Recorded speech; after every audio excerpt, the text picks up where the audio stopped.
ఎవరైనా సరే ఆరోగ్యంగా ఉండాలంటే శుభ్రత పాటించాలి. మరి శుభ్రత కావాలంటే ఎలిం ప్రొడక్ట్స్ వాడాలి. వర్షాకాలం వచ్చిందంటేనే స్కిన్ డిసీజెస్ కి చాలా అంటే వెల్కమ్ చెప్తూ ఉంటది అనమాట. ఇప్పుడు అలర్జీస్ రావడం కానీ, ఇచ్చింగ్ గా ఉండడం కానీ, లేదు ఆల్రెడీ బొల్లి లేదా సోరియాసిస్ ఇలాంటివి ఫేస్ చేస్తున్న వాళ్ళకి అసలు ఇది వరస్ట్ సీజన్ అని చెప్పొచ్చు. మరి ఈ స్కిన్ రిలేటెడ్ అన్నింటినీ కూడా ఇలా ఒక చిటికెలో అని కాదు, యూజ్ చేస్తే అంటే న్యాచురల్ వేలో బయటపడడానికి ఏదన్నా ఆయుర్వేదంలో ఉన్నాయా మెడిసిన్స్ కానీ, పైపూత మందులు అంటుంటారు కదా స్కిన్ కేర్ అన్నప్పుడు, ఇవి తెలుసుకునే ప్రయత్నం చేద్దాం. నమస్తే మ్యామ్. నమస్తే. సో అంటే ఎప్పుడైనా సరే లోపల బాడీ లోపల ఉండే డిసీజెస్ వేరే, మనకి బయట కనిపించే డిసీజెస్ వేరే. మన చర్మం మీద ఏదైనా పింపుల్స్ కానీ లేకపోతే జస్ట్ ఏదైనా పడి గాయమైనా మనం హైడ్ చేస్తూ ఉంటాం, ఇబ్బందిగా ఉంటుంది. బట్ ఈ స్కిన్ డిసీజెస్ని మరి ఇప్పుడు వర్షాకాలంలో మనం ఎట్లా డీల్ చేయాలి? ఇచ్చింగ్ కానివ్వండి, ఏవైనా ఆల్ టైప్ ఆఫ్ స్కిన్ డిసీజెస్కి ఏదైనా వన్ స్టాప్ సొల్యూషన్ ఉందా? యాక్చువల్లీ ఇది ఆ వన్ స్టాప్ సొల్యూషన్ కోసం ఇవాళ ఒకటి తీసుకొచ్చాను. ఇవి నాకు తెలుసు మ్యామ్. చెప్పు. ఇవి నార్మల్గా సున్నిపిండిలో వేసుకుంటాం కదా, ఇది బావంచాలు. కరెక్ట్. ఎందుకంటే నేను ట్రై చేశాను, ఎంత దంచినా ఇవి పొడి అవ్వవు కదా అలా. సో వీటితో ఇది బాకుచి అంటారు ఆయుర్వేదం ప్రకారము. దీని నుంచి సీడ్ ఆయిల్ కూడా వస్తుంది. ఇవి సీడ్స్ అన్నమాట, ప్లాంట్ సీడ్స్ ఇవి. వీటి నుంచి ఆయిల్ కూడా ఎక్స్ట్రాక్ట్ చేస్తారు. జనరల్ గా ఏంటంటే మనకి ఈ oil is very soothing effect ఉంటుంది అనమాట. యాంటీ ఫంగల్, యాంటీ బ్యాక్టీరియల్ రెండు ప్రాపర్టీస్ ఉంటాయి ఈ ఆయిల్స్ కి అనమాట. బాకుచి ఆయిల్, ఈ ఆయిల్ కూడా ఎక్స్ట్రాక్ట్ చేసి బయట అమ్ముతూ ఉంటారు. కరంజం కూడా ఆయిల్, పొంగమియా అని అంటారు. కరంజం తైలము, ఈ బాకుచి తైలము, ఇవన్నీ కూడా ఆయిల్ సీడ్స్. దీని నుంచి ఆయిల్ కూడా ఎక్స్ట్రాక్ట్ చేస్తూ ఉంటారు. ఇది డ్రై స్కిన్ నుంచి, యాంటీ ఫంగల్ నుంచి, యాంటీ బ్యాక్టీరియల్ నుంచి అన్ని యాక్షన్స్ దీనికి ఉంటాయన్నమాట. దీనికి స్పెసిఫిక్ ఏంటంటే ల్యూకోడర్మా అంటారు, అంటే వైట్ ప్యాచెస్ ఫామ్ అవుతూ ఉంటాయి మనకి. సో ఆ వైట్ ప్యాచెస్ ఫామ్ అయినానికి, విట్లిగో సమస్య వరకు వచ్చేదానికి, వాటన్నిటి కూడా ఇది బాగా పనిచేస్తుంది బాకుచి అనమాట. సో మనకి సోరియాసిస్ కండిషన్స్ కి కూడా మనకి ఒక స్టేజ్ లో ఆటో ఇమ్యూన్ ప్రాబ్లం తీసి పక్కన పెడితే నెక్స్ట్ దాని నుంచి ఇన్ఫెక్షన్స్ కూడా వస్తూ ఉంటాయి. బికాస్ సోరియాసిస్ కి కూడా ఆ ఫర్దర్ ఇన్ఫెక్షన్స్ రాకుండా కూడా ఇది బాగా వర్క్ చేస్తుంది. ఈ బాకుచి తైలం ఈ సోరియాసిస్ ఇనిషియల్ కండిషన్స్ లో కూడా ఇది బాగా పనిచేస్తుంది అని చెప్పి రీసెర్చ్ చేయబడింది అనమాట. దీన్ని యాజ్ ఇఫ్ సీడ్ పౌడర్ లాగా మనం యూజ్ చేసుకొని పైన ఎక్స్టర్నల్ అప్లికేషన్ కూడా యూజ్ చేసుకోవచ్చు. అందుకే మనం సున్నిపిండిల్లో వాటిల్లో యూజ్ చేస్తుంటాం కదా. సో అలా కూడా మనం దీన్ని పేస్ట్ లాగా చేసుకొని, పాలు వేసుకొని నూరుకొని పేస్ట్ లాగా చేసుకొని, మనకి ఎక్కడైతే ప్యాచెస్ ఫామ్ అవుతున్నాయో, ఫంగల్ ప్యాచెస్ కానీ, రింగ్ వామ్ ప్యాచెస్ వస్తాయి కదా మనకి, ఇట్లా సర్కిల్స్, తామర, అట్లాంటి వాళ్ళకి కూడా ఇది బాగా పనిచేస్తుంది. దీంట్లో ఉండే ఆయిల్ కంటెంట్ ఉంటుంది కదా, దానివల్ల స్కిన్ సూదను అవుతుంది. దీంట్లో ఉండే యాక్షన్స్ వల్ల, యాంటీబ్యాక్టీరియల్ ఫంగల్ యాక్షన్స్ వల్ల ఇది ఉన్న ఇన్ఫెక్షన్స్ ని కూడా క్లియర్ చేస్తుంది అనమాట. సో 2-in-1 సొల్యూషన్ లాగా ఉంటుంది. జనరల్ గా ఒకటి అప్లై చేసి, దానికి ముందు ఇది అప్లై చేసి, మళ్ళీ ఇంకొకటి అప్లై చేసి, అలా 4-5 అవసరం లేకుండా ఒక సొల్యూషన్ తోనే మనకి సరిపోతుంది అనమాట. సో జనరల్ గా ఏంటంటే స్కిన్ లీషన్స్ కి ఇంటర్నల్ గా కూడా మనకి యాంటీబయాటిక్ లాగా కూడా మనకి కొన్ని మెడిసిన్స్ వాడుతుంటేనే కొంతమందికి బాగా వర్క్ చేస్తాయి. అట్లాంటివి రసాయనాలు ఉంటాయి అన్నమాట. సోమరాజి రసాయనం అని చెప్పి చేస్తారు ఈ బాకుచి సీడ్స్ తో. బాకుచి రసాయనం, సోమరాజి రసాయనం అని చేస్తారనమాట. అవి కూడా చాలా బాగా వర్క్ చేస్తుంది. మనకి ఇంటర్నల్ గా తీసుకోవాల్సి ఉంటుంది అనమాట. ఈ లీజన్స్ అవన్నీ కూడా రాకుండా మనకి బాగా ఆపుతుంది అనమాట ఈ బాకుచితో చేసిన రసాయనాలు. జనరల్ గా ప్రతి ఆర్గాన్ కి ఒక రసాయనం ఉంటుంది. రసాయనం అంటే ఏంటి అంటే యాంటీ ఆక్సిడెంట్. యాంటీ ఆక్సిడెంట్స్ ఇప్పుడు బాగా యూజ్ చేయాలని చెప్పి చెప్తున్నారు కదా. సో కొన్ని స్ట్రెస్ వల్ల కూడా మనకి డిసీజెస్ వస్తుంటాయి. Stress leads to auto immune conditions leads to diseases. అలాగా ఉన్నదే సోరియాసిస్ అన్నమాట. అట్లాంటి కండిషన్స్ లో కూడా ఈ బాకుచి బాగా వర్క్ చేస్తుంది. ఎందుకంటే దీనికి యాంటీ ఆక్సిడెంట్ ప్రాపర్టీ ఉంటుంది. ఈ ఆక్సిడేటివ్ స్ట్రెస్ అనేది ఉంటుంది అనమాట. ఆక్సిడేటివ్ స్ట్రెస్ ని తగ్గిస్తుంది. దానివల్లే మనకి డైరెక్ట్ గా మనకి సోరియాసిస్ ని కూడా తగ్గించే అవకాశాలు ఉంటాయి అన్నమాట. సో అలాంటి వాళ్ళకి జనరల్ గా ఏంటంటే స్కిన్ ప్రాబ్లం కదా అని పై పూతలు పూస్తూ ఉంటారు. పై పూతలు అంతవరకు తగ్గిస్తుంది, కానీ లోపల నుంచి ఫామ్ అయ్యే బ్లడ్ లో ఏదైతే ఇన్ఫెక్షన్స్ కానీ ప్రాబ్లమ్స్ ఉన్నాయో ఆటోఇమ్యూన్ డిసార్డర్స్ కూడా మనకి బాడీలో గట్లో నుంచి వచ్చే బ్యాక్టీరియా నుంచి వచ్చే ఇన్ఫెక్షన్స్ వల్లే వస్తుందన్నమాట. సో అది కరెక్ట్ చేయాలి అంటే మనం ఇంటర్నల్ గానే తీసుకోవాలి కొన్ని మెడిసిన్స్ ని. అలా తీసుకునే దాంట్లోనే వీటితో తయారు చేసిన రసాయనం అన్నమాట, బాకోచి రసాయనం కానీ సోమరాజి రసాయనం కానీ దొరుకుతుంది. అలాంటివి వాడితే అది పర్మనెంట్ సొల్యూషన్ అవుతుంది స్కిన్ డిజార్డర్స్ కి. ఓకే. సో ఇప్పుడు ఎవరైనా కానీ ఒక సివియర్ ఇష్యూ ఫేస్ చేస్తున్నారు అనుకుందాం, సోరియాసిస్ అవ్వనివ్వండి, బొల్లి, లేకపోతే ఏదైనా ఇచ్చింగ్ ఏదైనా కానీ, వాళ్ళకి ఏదైనా పైపూత మందులుగా మన ఆయుర్వేదంలో ఏమైనా ఉన్నాయా కాస్త ఇన్స్టంట్ రిలీఫ్ వచ్చేలాగా? దీన్ని ఆయిల్ మనం డైరెక్ట్ గా అప్లై చేసుకోవచ్చు. జనరల్ గా రోజు నేను అప్లై చేయాలంటే మర్చిపోతాను అంటే మనకి ఈ మధ్య మనం సోప్ బేసెస్ బయట దొరుకుతున్నాయి, లిక్విడ్ సోప్ బేసెస్. దీన్ని ఆయిల్ మనం తెచ్చుకొని బేస్ ఏదైతే కోకోనట్ ఆయిల్ బేస్ చేసుకొని సోప్స్ తయారు చేస్తారు కొంతమంది, మస్టర్డ్ ఆయిల్ బేస్ చేసుకొని సోప్స్ తయారు చేస్తుంటారు. అలా కాకుండా ఈ ఆయిల్ బేస్ చేసుకుని సోప్ తయారు చేసుకుంటే మనకి ఈజీగా ఉంటుంది అడ్మినిస్ట్రేషన్ కూడా. సో మనకేంటంటే ప్రతిసారి పౌడర్ గా చేసుకున్నాం సున్నిపిండి అనుకోండి, కలుపుకోవాలి, రుద్దుకోవాలి, క్లీన్ చేసుకోవాలి, ఇట్లా కాకుండా ఈ సోప్ బేసిస్ లో కూడా ఈ ఆయిల్ తో సోప్ బేసిస్ చేసుకొని మనం చేసుకుంటే స్కిన్ డిజార్డర్స్ అన్నిటికీ బాగా పనిచేస్తుంది అండ్ ఈజీ మెథడ్ లాగా కూడా అనిపిస్తుంది. Okay okay. మీరు ఆ సోప్ బేసిస్ సొల్యూషన్ బయట నుంచి మీకు అమెజాన్ లో దొరుకుతాయి, అవి తీసుకొచ్చి దీన్ని ఆయిల్ మిక్స్ చేసుకొని సోప్ చేసుకోవచ్చు. అది ఈజీ మెథడ్ లాగా అనిపిస్తుంది మీకు. ఓకే మ్యామ్, ఇప్పుడు ఏదైనా స్కిన్ రిలేటెడ్ ఇష్యూస్ ఉన్నప్పుడు మనం మాట్లాడుకుంటున్నట్టు సివియారిటీ ఫేస్ చేస్తున్నప్పుడు ఫుడ్స్ ఏమైనా అవాయిడ్ చేయాల్సి ఉంటుందా? పర్టికులర్లీ ఆయుర్వేద మెడిసిన్ తీసుకున్నప్పుడు కొన్ని చెప్తూ ఉంటారు కదా, కంపల్సరీ ఒకవేళ అవి పాటించకపోతే ఆ మెడిసిన్ పని చేయవా? అంటే యాక్చువల్లీ కొన్నిటికి మాత్రమే రియాక్షన్స్ అట్లా చెప్తారనమాట, కొన్ని డిసీజెస్కి మాత్రమే రియాక్షన్స్ చెప్తుంటారు. అండ్ కొన్ని మనకు పడని ఫుడ్స్ వల్ల కూడా మనకు అలర్జీస్ వస్తూ ఉంటాయి. లైక్ ఫిష్, కొన్ని ఫిషెస్ మనకి పడవు, కొన్ని కుకుర్బిటేసి ఫ్యామిలీస్ అంటే దోసకాయ ఇలాంటివి అట్లాంటివి కొన్ని మనకి పడవు.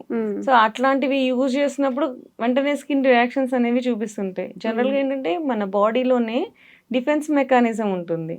సో ఇలాంటి ప్రాబ్లమ్స్ వచ్చినప్పుడు అది ఫైట్ చేస్తుంది, అది క్లియర్ చేసేస్తుంది. సో అట్లా సరిపోతుంది అన్నమాట. సో కానీ కొంతమందికి అలర్జెటిక్ గా కొంతమందికి వస్తూ ఉంటాయి, స్కిన్ అలర్జీస్ వస్తుంటాయి, ఉట్టి కానీ దుమ్ము దులిపిన స్కిన్ అలర్జీస్ వస్తుంటాయి, నేజల్ అలర్జీస్ వస్తుంటాయి. అట్లాంటి ఎనీ అలర్జీ కండిషన్స్ ఏమన్నా బాడీలో వస్తున్నా, ఎనీ ఆటో ఇమ్యూన్ కండిషన్స్ మనకి బాడీలో జరుగుతూ ఉన్నా దానికి స్పెసిఫిక్ రసాయనాలు చెప్తాము. సో అట్లా చూసుకొని మన బాడీ ఇమ్యూనిటీని కానీ మనం పెంచుకున్నాం అనుకోండి, సో ఇట్లాంటి అలర్జీస్ ఉన్నా కానీ మనకి బయటకి బాడీ అనేది చూపించకుండా అదే డిఫెన్స్ చేసుకొని అలర్జీ కండిషన్స్ ని రానికుండా చేస్తుంది అనమాట. సో అట్లా ఉంటుంది. రసాయనం అనేది ఒక కాన్సెప్ట్ అనమాట. ఆ కాన్సెప్ట్ లో మోస్ట్లీ యాంటీ ఆక్సిడెంట్ డ్రగ్స్ మనం యూజ్ చేస్తాం. కాకపోతే ఏ రోగానికి ఏ రసాయనం ద్రవ్యం మనం వాడాలి అది చూసుకుంటూ ఆ డ్రగ్ ని మనం వాడితే సైనస్ ప్రాబ్లమ్స్ నుంచి, లివర్ ప్రాబ్లమ్ నుంచి, స్ప్లీన్ ప్రాబ్లమ్ నుంచి, ప్రతి దానికి ప్రతి ఆర్గాన్ కి, లంగ్స్ ప్రాబ్లమ్స్ నుంచి దానికి స్పెసిఫిక్ రసాయనాలు ఉంటాయి. అగస్త్య హరితకి రసాయనం అని చెప్పి, జనరల్ గా కూష్మాండ రసాయనం, బ్రాహ్మీ రసాయనం, బాకుచి రసాయనం, సోమరాజి రసాయనం, ఇట్లా రకరకాల రసాయనాలు ఉంటాయి. జనరల్ గా చ్యవన్ప్రాష్ అంటారు, అది ఒకటే ఇమ్యూనిటీ బూస్టర్ అని చెప్పి మనకి టీవీలో చూపిస్తుంటారు. కానీ as per Ayurveda so many రసాయనాలు ఉన్నాయి మనకి. ఏ డిసీజ్ కి దానికి స్పెసిఫిక్ రసాయనం వాడితే దానికి పర్ఫెక్ట్ గా మనకి సెట్ అవుతుంది. ఓకే, మనం లైక్ ఇప్పుడు అంతా పబ్లిసిటీ మీద నడుస్తుంది మ్యామ్.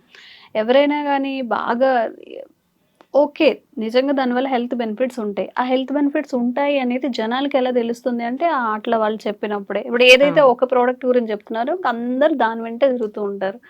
ఇప్పుడు మిగతా ఎట్లయినా కంపేర్ చేస్తే, అల్లోపతితో కంపేర్ చేస్తే ఆయుర్వేదం ఎందుకో కొంచెం ముందుకు రావట్లేదు. పర్టికులర్ గా ఇది పని చేస్తుందని 100% ప్రూఫ్స్ తో చెప్పాలి అన్న ఇదితో కూడా చాలా వెనక్కి తగ్గుతున్నట్టు. ఈ విషయంలో thank to I dream media అండి, నిజంగా నాకు అనిపించింది. సో ఇంకా చాలా ఉన్నాయి మన దగ్గర, బాగా ఉన్నాయి. ఒక దగ్గర రెస్ట్రిక్ట్ అవ్వకూడదు. చాలా మీడియా వాళ్ళలో చూసాను, ఎప్పుడు చూసినా ఒక దగ్గర రెస్ట్రిక్ట్ అయిపోతూ ఉంటారు, అవే మనకి ఎక్కువ చేస్తూ ఉంటారు. But I thank to I dream media, ఇలా పర్టికులర్ పర్సన్స్ ని కాకుండా ఒక సబ్జెక్ట్ రావాలి, ఇంకా చాలా ఉన్నాయి వీటిల్లో చెయ్యాలి అని చెప్పి తీసుకొస్తున్నారు. సో ఇట్లాంటి రసాయనాలు కూడా చాలా ఉన్నాయి, ఒక దగ్గర రెస్ట్రిక్ట్ అవ్వద్దు, wide range of products in ఆయుర్వేదాలో ఉన్నాయి అని చెప్పి. సో మీ ద్వారా నిజంగా. నేను ప్రెజెంట్ చేయగలుగుతున్నాను. సో రెస్ట్రిక్ట్ అవ్వకండి, చాలా ఉంది ఆయుర్వేదంలో. కానీ మాకు Herbs కూడా నుంచి- చెప్పేవాళ్ళు కావాలి ప్రేక్షకులకు కూడా. ఇప్పుడు మీరు ఇందాక మనం చాలా వీడియోస్ చేసాము, ఆ రేలా చెట్టు నుంచి వచ్చేది, అది దానికి పనిచేస్తుందని తెలిస్తే వాడతారు. అది చెప్పేది ఎవరు? చెప్పట్లేదు ఎవరు.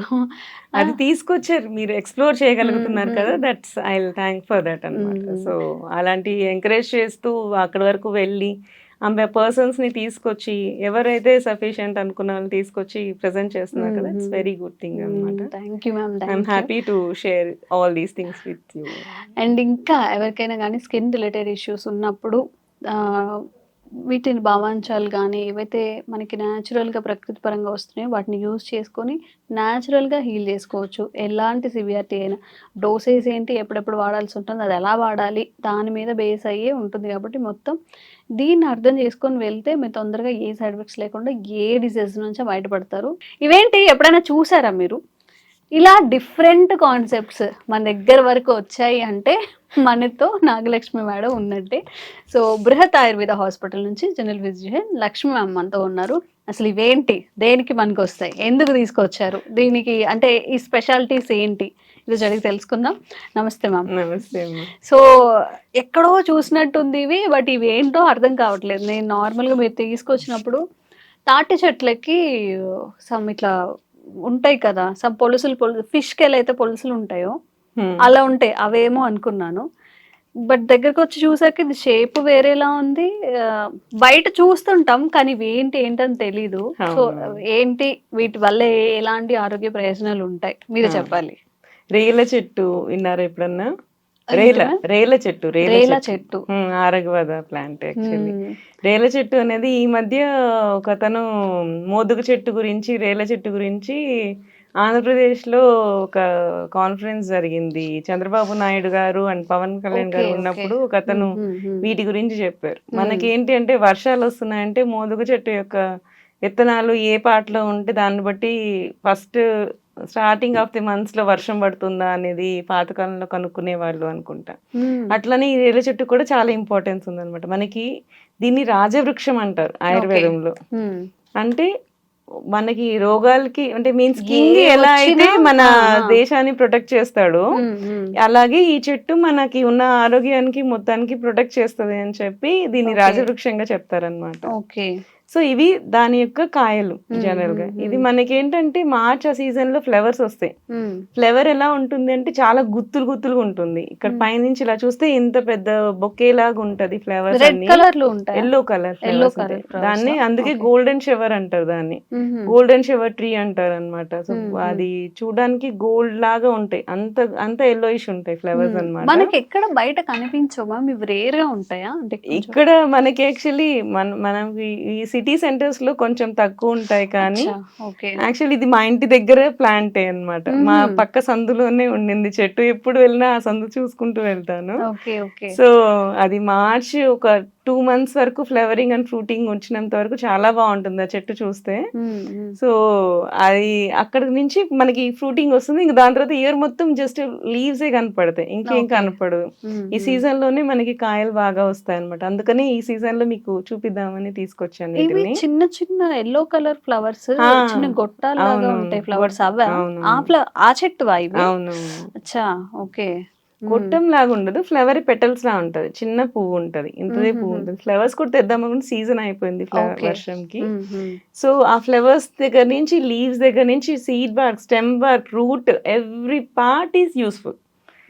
ఈ చెట్టులో ప్రతి ఒక్క దానికి ప్రతి ఒక్క యాక్షన్ ఉంది. కోకోనట్ ఎలా అయితే మనకి కోకోనట్ అంతా అన్ని ఎలా అయితే యూజ్ చేస్తామో మెడిసినల్ గా, అది మనకి ట్రెడిషనల్ గా మనకి డే టు డే కి ఎలా అయితే యూజ్ చేస్తామో మెడిసినల్ గా ఆరగవద అనే ప్లాంట్, ఇది రేల చెట్టు అనేది ప్రతి పార్ట్ కూడా మనకి అన్ని డిసీజెస్ కి చాలా వరకు వర్క్ చేస్తుంది. ఇది ఓపెన్ చేసి చూద్దాం, పగలగొట్టండి మీరు. దీన్ని ఓపెన్ చేసి చూద్దాం మనం. ఓయ్, చాక్లెట్ లా ఉంది మొత్తం లోపల. కొంచెం బౌల్లో వాటర్ వేసి తీసుకొస్తాను, అరగదీయచ్చు కూడా. క్రష్ మళ్ళీనా? క్రష్ ఇట్లానా? అట్లా. ఓకే. ఇది కొంచెం గుజ్జుగా కూడా ఉంది. అవును, చింతపండు గుజ్జులాగా వస్తుంది దీంట్లో నుంచి. మన చుట్టూ ఎన్నో ఉంటాయి, మనకు అవి ఏమి తెలీదు. నాకు అంత బలం లేదు, మీరే ట్రై చేయండి, నేను ఇది ట్రై చేస్తా. Yeah. ఇది చూసారు కదా, చింతపండు గుజ్జులా కనపడుతుంది మనకి. కూడా కష్టంగా ఉంది. ఇది అడ్డిప్పలు కూడా ఇలాగా మధ్యలోకి పగిలితే తీయడానికి బాగా కనిపిస్తాయి.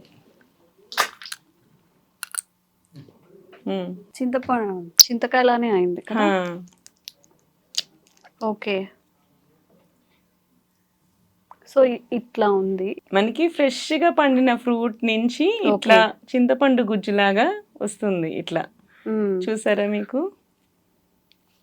తింటే కొంచెం తీయగా పులుపుగా ఉంటుంది, కొంచెం చిరుచేదు అనిపిస్తుంది. అంజీర్ తింటే ఎలా అనిపిస్తుందో అలా ఉంటుంది. ఇది జనరల్ గా మృదు వీరేశనం అంటారు. అంటే జనరల్ గా ఏంటంటే పిల్లలకి ఇంతకు ముందు మనము మారేడుకాయ గురించి చెప్పాం కదా, పిల్లలు తీసుకుంటే మోషన్ అవుతుంది అని చెప్పి, ఇలాంటిది పిల్లలకి ఇస్తే కూడా ఇది ఈజీగా తీసుకుంటారు. వాళ్ళల్లో కూడా మన డైజెషన్ ప్రాబ్లమ్స్ ఉన్నా, మోషన్ ప్రాబ్లమ్స్ ఉన్నాయి, బాగా వర్క్ చేస్తుంది. దీన్ని ఇలా పగలగొట్టేసేసి మనం చింతపండుని ఎలా నానబెడతామో అలా గిన్నెలో పెట్టి వాటర్ పోసేసి ఉంచేసామంటే ఒక జ్యూస్ లా వచ్చేస్తుంది. సో దాన్ని మనం పిల్లలకి తాగిపించవచ్చు. స్టోర్ ఉంటదమ్మా ఇది? స్టోర్ ఉండదు, అది కొంచెం కొంత పార్ట్ మనకి చతురంగులా అంటారు దీని అన్నమాట. అంటే 4 inches ఇంత పార్ట్. సో ఆ చతురంగులం ప్రమాణంలో మనం దీన్ని తీసుకోవాలని చెప్పి ముందే దానికి సినోనిమ్ లాగా పెట్టేసారు దీని చతురంగులా అని చెప్పి. దాన్ని పగలగొట్టి అంత ముక్కని మనం తీసి పెట్టి దాన్ని నానబెట్టేసేసి దాన్ని గుజ్జు తీసేసి, అదే మీన్స్ అది చింతపండు రసం లాగా తీసేసి దాని కానీ తాగిపిస్తే పిల్లలకి ఉండలు ఉండలు కట్టిపోతాయి, మోషన్స్ అన్నమాట. పెయిన్ వస్తూ ఉంటుంది వాళ్ళకి.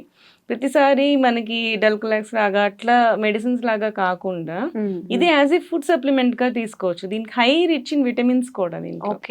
సో విటమిన్స్ కి మీకు మినరల్స్ కి సప్లిమెంటేషన్ లాగా ఉంటుంది, ప్లస్ మళ్ళీ మీకు మోషన్ కూడా అయ్యేలాగా చేస్తుంది, నేచురల్ గా అవుతుంది. అండ్ మీ దీని టేస్ట్ చూసారు కదా, నార్మల్ అంజీర్ లానే కొంచెం స్వీట్ గా అట్లా ఉంది. కొంచెం స్వీట్ గా కొంచెం అంటే పండిందే తీసుకోవాలి ఖచ్చితంగా మనకి. దీంట్లో ఇప్పుడు ఇలా ఇలా బాగా ఇట్లా డ్రై అయిపోయింది, డ్రై అయిపోయిన దాంట్లోనే మనకి గుజ్జు కనపడుతుంది. లేకపోతే మనకి వేరుగా ఉంటది. పచ్చి తీసుకుంటే మళ్ళీ మోషన్ ఆగిపోతుంది. మోషన్స్ అయ్యే వాళ్ళకి చెప్పాను కదా, ఈ చెట్టు అన్ని రోగాలకి పనిచేస్తుంది. బట్ ఎలా వాడాలనే దాంట్లో ఉంటుంది. పచ్చివేమో మీకు మోషన్ ఆగుతుంది, పండేసరికి మళ్ళీ మోషన్ అయ్యేలాగా చేస్తుంది. అట్లా అన్నమాట. ఇలా పండిపోయి ఇట్లా మనకి వచ్చినప్పుడు దీన్ని మనం యూజ్ చేయాలి మోషన్స్ కి అవ్వడానికి అన్నమాట. ఇప్పుడు ఇట్లా తీసాం కదా, ఇది స్టోర్ ఉంటదా? ఇప్పుడు మనం పిరగొట్టేసాం, ఫ్రిడ్జ్ లో ఉంచుతుంది, నీళ్లు తగలనీయకుండా ఉంచితే ఫంగస్ రాకుండా ఉంటుంది. ఇట్లా ఉంచేసిన మనకి చింతపండు ఎంత ఎలా ఉంటుందో అలా కూడా ఉంటుంది. ఈవెన్ మార్కెట్ లో ఈ గుజ్జుని ఇట్లా అమ్ముతారు కూడా. దీని నుంచి మనం ఎట్లయితే చింతపండు గుజ్జు మనం ఎట్లయితే బయట కొనుక్కుంటామో సేమ్ ఇట్లానే రేల గుజ్జుని కూడా అమ్ముతారు. సో రేల గుజ్జుని కూడా మనం చింతపండు లాగా స్టోర్ చేసి అవి కూడా అమ్ముతారు. బట్ మనకి దొరికి తెచ్చుకుంటే ఇలా యూజ్ చేసుకోవడం బెటర్ కదా. మళ్ళీ వాళ్ళు ఏం మిక్స్ చేస్తారో ఏంటో తెలియదు. వాటర్ టచ్ అయితే కూడా మనకి ఫంగస్ ఫామ్ అవుతుంది. సో అట్లా కాకుండా కాయలు ఈ టైం ఇది సీజన్ యాక్చువల్లీ ఇప్పుడే పండి ఎండి కాయలు వస్తూ ఉంటాయి. సో ఇవి ఎట్లా ఓపెన్ చేయకుండా ఉంటే ఎన్ని రోజులన్నా స్టోర్ ఉంటాయి. ఇదే నేచురల్ షెల్ లాగా ఉంటుంది. సో స్టోర్ ఉంటాయి అన్నమాట. ఈ లోపలిది కొంచెం డ్రై అయినా మనకి నానబెట్టేసి దాంట్లోంచి లిక్విడ్ వచ్చేస్తుంది. దాన్ని మళ్ళీ మనం యూజ్ చేసుకోవచ్చు. ఇప్పుడు పిల్లలకి రోజు కొంచెం క్వాంటిటీలో ఇవ్వచ్చు. చిన్న పిల్లలకి మనకి మోషన్స్ అవ్వని వాళ్ళకే ఇవ్వండి. జనరల్ గా మోషన్స్ అవుతున్న వాళ్ళకి మళ్ళీ ఇవ్వక్కర్లేదు, మళ్ళీ ఎక్కువ మోషన్స్ అవుతాయి. దీని యాక్షన్ తీసుకున్న వెంటనే మనకి మోషన్ అయిపోదు. సో ఎందుకు ఇలాంటి పిల్లలకి అలా మోషన్స్ అవ్వాలి అనుకున్నప్పుడు ముందు రోజు నైట్ కానీ మనం తాగిపిచ్చి పడుకోబెట్టామంటే నెక్స్ట్ రోజు మార్నింగ్ ఫ్రీ మోషన్ అవుతుంది అనమాట. అలా తీసుకోవాల్సి ఉంటుంది. పెద్దవాళ్ళకి మాత్రమే నేను 4 inches పీస్ కావాల్సి ఉంటుంది. చిన్న పిల్లలకి 1 inch పీస్ సరిపోతుంది. ఆ 1 inch పీస్ నానబెట్టేసేసి దాన్ని పట్టిస్తే సరిపోతుంది. మరీ చిన్న పిల్లలకైతే అంత కూడా అవసరం లేదు. మనకి నానబెట్టాక ఒక స్పూన్ తాగిపిస్తే సరిపోతుంది. అట్లా ఒక గ్లాస్ ఆఫ్ వాటర్ లో ఒక స్పూన్ తాగిపిస్తే సరిపోతుంది. అట్లా అన్నమాట. ఓకే, మోషన్ కాకుండా అంటే ఫ్రీ మోషన్ కాకుండా ఇంకెలాంటి బెనిఫిట్స్ ఉంటాయి మ్యామ్ దీంతో? దీంతో యాక్చువల్లీ హెయిర్ డైస్ కూడా చేస్తారు. హెయిర్ కూడా స్మూత్ అవుతుంది దీనికి అన్నమాట. అంటే ఇప్పుడు యాంటీ ఇందాక ఫంగల్ మీరు ఎలా యాక్షన్ అయితే ఉంటుంది, చెప్పారో డాండ్రఫ్ కి తగ్గుతుంది. అవును.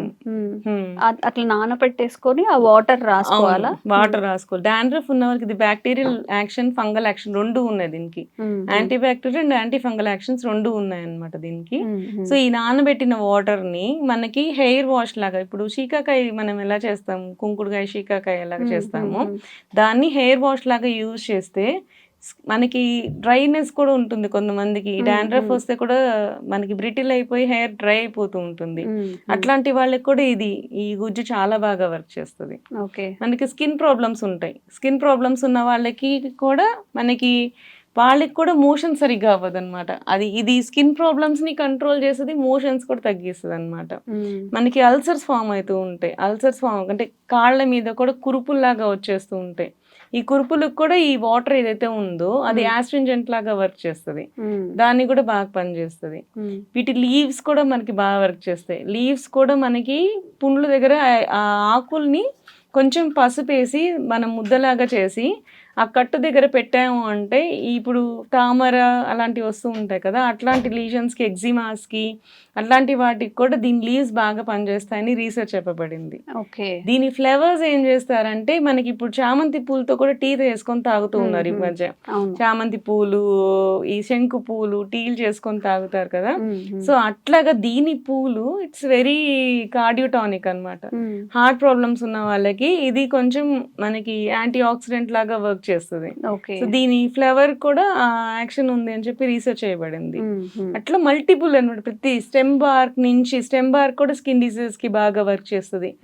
రూట్ బార్క్ ఏంటంటే మనకి పారాసైట్స్ వస్తుంటాయి కదా, సో నులి పురుగులు పడ్డము, పారాసైట్స్ ఉండము, దాన్ని కూడా తగ్గిస్తుంది అనమాట. So each and every part of the plant is very effective in all kinds of medicinal values చాలా ఎక్కువ ఉంటాయి. ఓకే, రేలా చెట్టు అంట మీకు ఎక్కడైనా దొరికితే చక్కగా మొత్తం స్టోర్ చేసేసుకోండి, మొత్తం ఎక్కువ ఉంటే కలెక్ట్ చేసేసుకోండి, అన్నిటికీ యూజ్ అవుతుంది. కాబట్టి ఎందుకో నిజంగా మ్యామ్ చెప్పినట్టు మనవన్నీ వదిలేసి ఎంతసేపు టాబ్లెట్స్ మీద డిపెండ్ అయ్యి అలానే తగ్గించుకోవాలని చూస్తున్నాం. న్యాచురల్గా జస్ట్ దీన్ని తీసుకెళ్ళి సోక్ చేసుకొని ఆ వాటర్ పిల్లలకి దాపించడం, మనకి ఉన్నప్పుడు పెద్దవాళ్ళు ఉన్నప్పుడు తాగడం, ఈజీ థింగ్, న్యాచురల్ వేలో వచ్చినవి తప్పకుండా ట్రై చేయండి. మీకు ఎలా వర్క్ అయిందో కామెంట్ చేయండి. మీకు వర్క్ అయితే మీ ఫ్రెండ్స్కి అందరికి కూడా సజెస్ట్ చేయండి. ఈజీ వేలో బయటపడడానికి ఎలాంటి సైడ్ ఎఫెక్ట్స్ లేకుండా.